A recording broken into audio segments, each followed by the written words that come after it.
ஓம் சாய்ராம். வெறும் 3 நாள்ல உங்களுடைய வருமானம் இரட்டிப்பாகுங்க. இந்த எளிய பரிகாரத்தை மட்டும் செஞ்சு பாருங்க. உங்க வீட்டில் கண்டிப்பாக உங்களுடைய வருமானம் பார்த்தீங்கன்னா இரட்டிப்பு மடங்காக மாறும். அந்த அளவுக்கு ஒரு அற்புதமான ஒரு பரிகாரத்தை தான் இந்த வீடியோவில் பார்க்க போறோம். வாங்க வீடியோக்குள்ள போகலாம். அதுக்கு முன்னாடி நீங்க இப்பதான் நம்ம சேனலுக்கு ஃபர்ஸ்ட் டைம் இருக்கீங்கன்னா மறக்காம நம்ம சேனலை சப்ஸ்கிரைப் பண்ணிக்கோங்க. இந்த பரிகாரத்தை மட்டும் நீங்க நம்பிக்கையோட செஞ்சு பாருங்க. கண்டிப்பாக உங்களுடைய வீட்டில் பார்த்தீங்கன்னா உங்களுடைய வருமானம் இரட்டிப்பாக மாறுங்க. அந்த அளவுக்கு சக்தி வாய்ந்த பரிகாரம். இந்த பரிகாரம் செய்யறதுக்கு உங்களுக்கு ஆயிரக்கணக்கான ரூபாய் செலவுலாம் ஆகாது. ரொம்பவே எளிமையான ஒரு பரிகாரத்தை தான் இந்த வீடியோவில் பார்க்க போகிறோம். ஏன்னா இன்னைக்கு இருக்க காலகட்டத்தில் பார்த்தீங்கன்னா எவ்வளோ வருமானம் வந்தாலும் சரி அந்த வருமானம் பத்த மாட்டேங்குது. போன வருஷம் வந்த வருமானத்தை விட இந்த வருஷம் அதிகமாக வந்தால் கூட சரி, அதை விட அதிகமான அளவுக்கு நம்ம கையில் பார்த்தீங்கன்னா செலவுகள் லிஸ்டோட ரெடியாக இருக்குது. அதனால செலவுகளை சமாளிக்கவும் அதுக்கு மேலே பணம் காசு சேர்க்கவும் இந்த பரிகாரத்தை செஞ்சாவே போதும். உங்களுக்கு பார்த்தீங்கன்னா உங்களுடைய வருமானம் இரட்டிப்பாகுங்க. சரி, இந்த பரிகாரத்தை எப்படி செய்யணும் பார்க்கலாம். இந்த பரிகாரத்துக்கு உங்களுக்கு தேவையான பொருள், முதன்மையான பொருள்னு பார்த்தீங்கன்னா ஒரு கண்ணாடி பவுல் ஒன்று வேணுங்க. இது யூஸ் பண்ணாத கண்ணாடி பவுலாக தான் இருக்கணும், எச்சிப்படாத கண்ணாடி பவுலாக தான் இருக்கணும். ஸோ அதனால் முடிந்த அளவுக்கு ஒரு கண்ணாடி பவுலை நீங்கள் புதுசாக கூட வாங்கிக்கலாங்க. சரிங்களா? இப்படி புதுசாக எடுத்துக்கிட்ட கண்ணாடி பவுலை நல்லா தொடச்சிட்டு அதில் மஞ்சள் குங்குமம் வைக்கணுங்க. அதாவது மஞ்சள் குங்குமம் விளக்குக்கெல்லாம் வைப்பீங்களா, அதே போல் அதுக்கும் மஞ்சள் குங்குமம் வைக்கணும். இப்படி அந்த கண்ணாடி பவுலை சுற்றி வைக்கும்போது 3 அல்லது 5 அப்படிங்கிற ஒற்றைப்படை எண்ணிக்கையில் மஞ்சள் குங்குமம் வைக்கணும். சரிங்களா? இப்போ இந்த மாதிரி வச்சுட்டு அந்த கண்ணாடி பவுலில் பாதி அளவு சுத்தமான கல்லுப்பு, இந்த கல்லுப்பு கூட பார்த்தீங்கன்னா நீங்கள் புதுசாக கூட வாங்கலாம். இந்த மாதிரி புதிதாக வாங்கிய கல்லுப்பை அந்த கண்ணாடி பவுலில் பாதி அளவு நிரப்பிட்டு அது மேலே ஒரு பச்சை நிற துணியை மடித்து அந்த கல்லு உப்பு மேலே வச்சுருங்க. அவ்வளோதாங்க, பரிகாரம் முடிஞ்சது. இப்போ என்ன பண்ணியிருக்கீங்க, ஒரு புதுசாக வாங்கினா கண்ணாடி பவுல் இருக்குது, அதில் பாதி அளவு புதுசாக வாங்கினா கல்லுப்பை போட்டு வச்சுருக்கீங்க. அதுக்கு மேலே புதுசாக வாங்கினா ஒரு பச்சை நிற துணியை மடித்து வச்சுருக்கீங்க. சரிங்களா? அவ்வளவுதாங்க, பரிகாரம் முடிஞ்சது.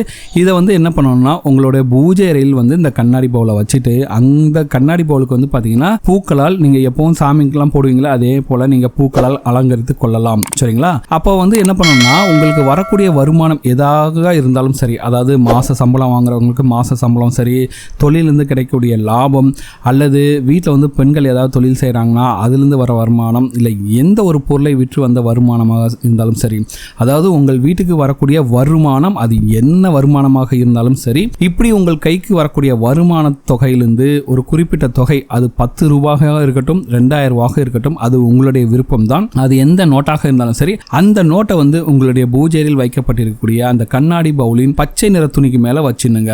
அவ்வளவுதாங்க. 10 ரூபாய் நோட்டை வச்சா கூட சரி. வைக்கிறதுக்கு முன்னாடி அந்த பண நோட்டை கொஞ்சம் தண்ணி எடுத்து அது மேல தெளிச்சிட்டு அதை கொண்டு போய் வச்சிடுங்க. ஏன்னா பணம் பார்த்தீங்கன்னா நிறைய பேர் கைக்கு போயிட்டு வரும், அதனால தண்ணி தெளிச்சுட்டு வச்சிடுங்க. இப்படி நீங்கள் அந்த கண்ணாடி பவுல்ல அந்த பச்சை நிற துணிக்கு மேல வைக்கக்கூடிய இந்த 10 ரூபாய் தாளாக இருந்தாலும் சரி 2000 ரூபாய் தாளாக இருந்தாலும் சரி, இதை 3 நாட்களுக்கு உங்கள் பூஜையரில் அப்படியே வச்சுடுங்க.